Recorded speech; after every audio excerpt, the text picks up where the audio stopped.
এই মুহূর্তে রাজধানীর ফরেন সার্ভিস একাডেমিতে আছেন রিপোর্টার হাসান ওয়ালি। সরাসরি যাচ্ছি তার কাছে। কিছুক্ষণের মধ্যেই প্রধান উপদেষ্টা এবং জাতীয় ঐকমত্য কমিশনের সভাপতি ডক্টর মোহাম্মদ ইউনূস প্রবেশ করবেন জাতীয় ঐকমত্য কমিশনের আজকের এই বৈঠকে ফরেন সার্ভিস একাডেমিতে। এরই মধ্যে রাজনৈতিক দলগুলোর প্রতিনিধিরা প্রবেশ করেছেন। আমরা দেখছি প্রধান মোহাম্মদ ইউনূসের যে গাড়িবহর সেটি আসলে প্রবেশ করছে এখন ফরেন সার্ভিস একাডেমিতে। 4টা পর্যন্ত প্রধান উপদেষ্টা ফরেন সার্ভিস একাডেমিতে থাকবেন। এর পরবর্তী কমিশনের অন্যান্য যে সদস্য রয়েছেন তাদের সঙ্গে বৈঠক অনুষ্ঠিত হবে।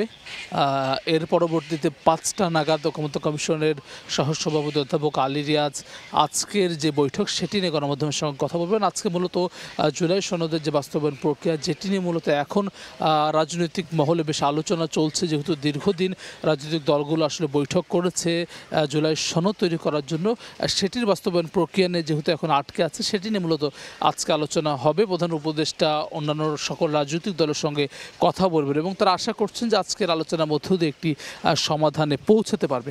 আমরা জানি যে এখন পর্যন্ত এই বিষয়টি নিয়েই বড় ধরনের মতভেদ দেখা গেছে রাজনৈতিক দলগুলোর মধ্যে। বিএনপি তরফ থেকে যেমনটি বলা হচ্ছে যে আগামী জাতীয় সংসদে 2 বছরের মধ্যে মূলত এটি সাংবিধানিক যেই সম্পর্কিত যে বিষয়গুলো আছে সেগুলো তারা বাস্তবায়ন করবেন।